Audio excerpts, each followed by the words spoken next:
Extreme Physics.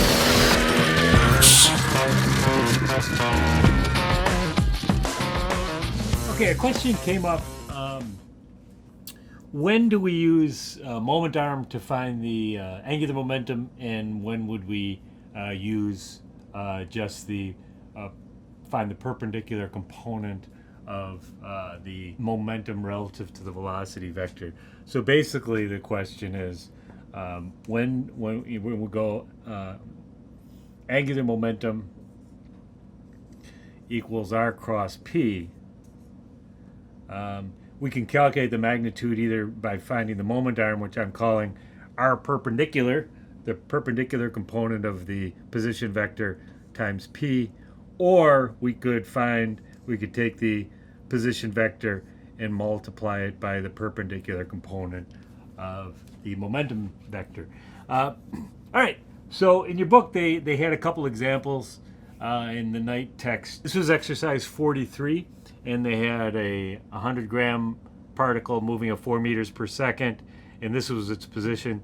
The x position was at 3 meters, and the y was at 2 meters, and we needed to find the angular momentum. All right, there's our position vector, and the momentum, of course, is in the direction of the velocity, which is at 4 meters per second. So in this case, the way this is set up, since it's, and I'm going to draw the line of action. I'll draw that in green.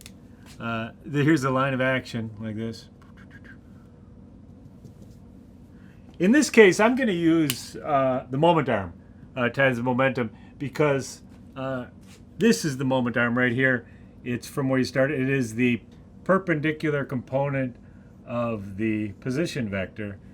And there's our perpendicular, and that's 3 meters long. So this was convenient to do it the way they had this set up, because it was parallel to the y-axis. It was real easy to find that. So that's all I would do, all right? So to calculate this angular momentum, I would just say I'm going to use r perpendicular times p, which in this case is 3 meters times the momentum, which is positive 4 meters per second times 123.100 kilograms, right? So I just multiply those out. So in that case, I would use the moment arm just because it was convenient to find it. And really, that's what it comes down to. You look at the situation and go, well, is it more convenient to find the moment arm or the perpendicular component of the momentum? Because, I mean, the other alternative would be to, I'm going to erase this for a second. The alternative, and I'll draw this a little bigger. It might be easier to see if it's a little bigger. Be nice if I drew it straight too. So there's, let's say it looked like that, right? So I could have found r times p perpendicular, right? And what is p perpendicular? Well, p perpendicular is the perpendicular component of this vector, right? So let's see if this blue writes.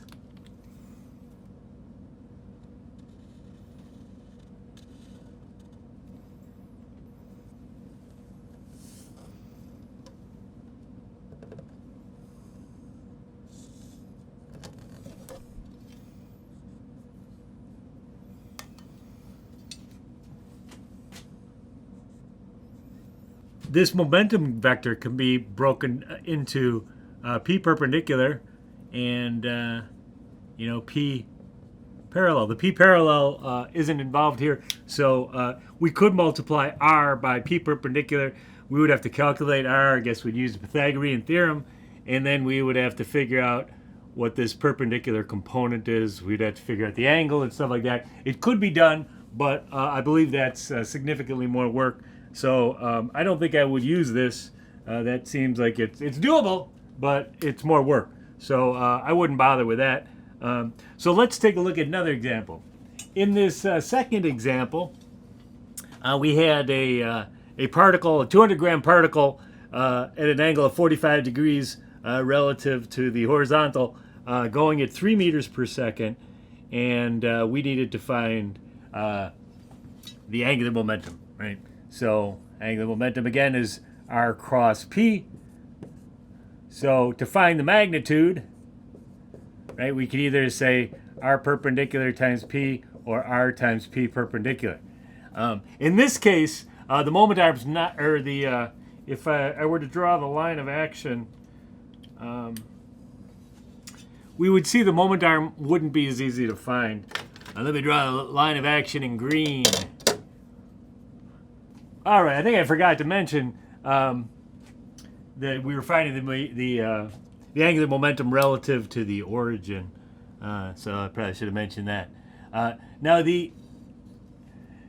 Now r is from the origin to here, right? There's our r vector. It's not a very straight r vector, but you get the idea. It goes like that. It got a little wonky down there. This thing's a little heavy for the board. Don't have my meter sticks with me. All right, so there's our r vector, our position vector. Oops, not r perpendicular. That's r. There's our position vector. Now, so our perpendicular would basically be, it's got to be perpendicular to the line of action and go through the origin. So our perpendicular is something like this, right? And that's not so easy to find. That's not such an easy thing to find because we don't know the angles and stuff like that. We can look at that a little bit later. I want to go the other direction just to show you the easier way because the board's going to get all mucked up. If I do it the other way, it's going to get mucked up anyways. This one's a little more complicated. So we're going to actually use this technique. We're going to use r times p perpendicular, right? What is p perpendicular? Well, p is in the direction of the velocity, right? And p can be broken down into a couple components. We want to know the perpendicular component relative to that. So I'm going to actually, I got this handy dandy square here. So this is perpendicular to r, and this is the component. What color should I go? We'll go blue.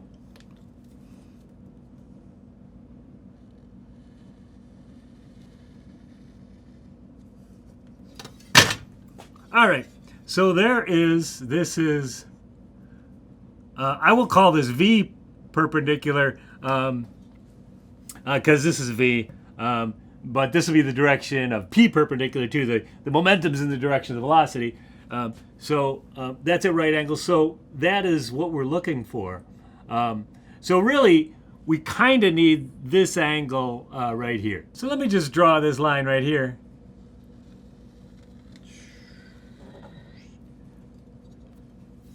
Right here.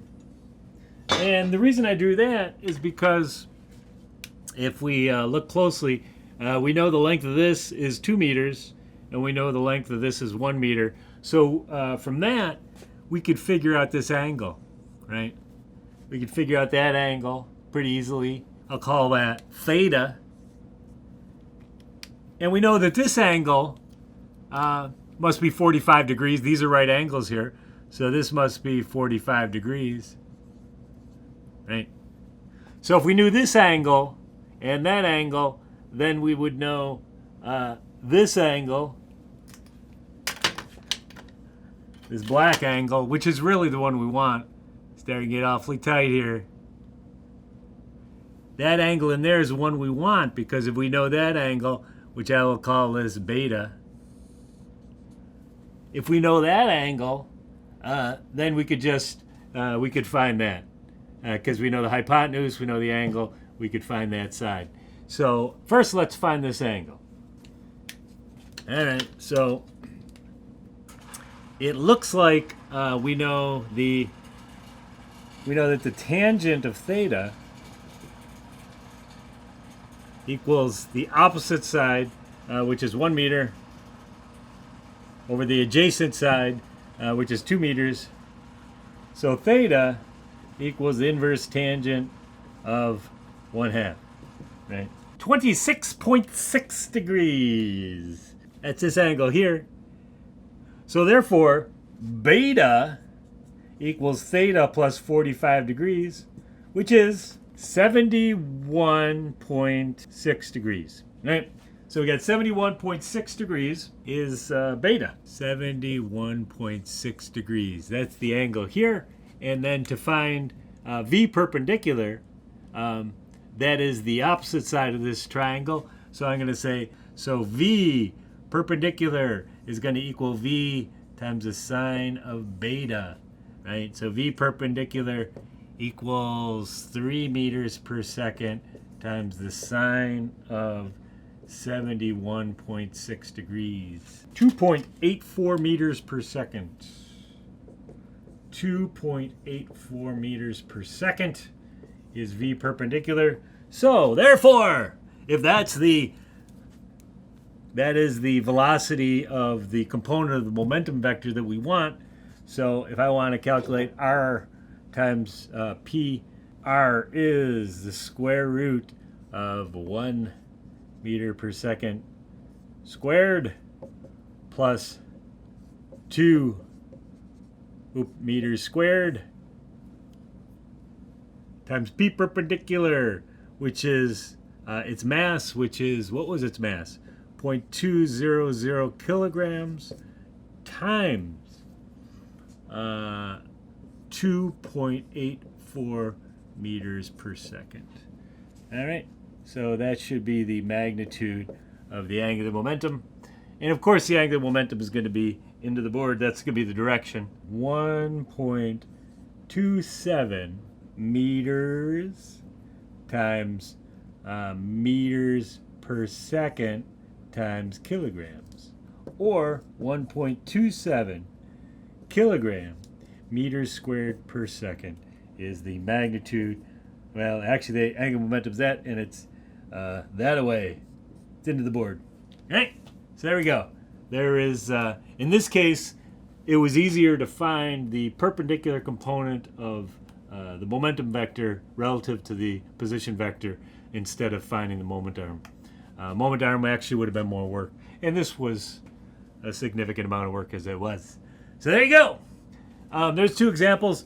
Basically, you just look at the problem and you use whatever's easier, whether you're going to use the moment arm or the or just the perpendicular component of the momentum vector.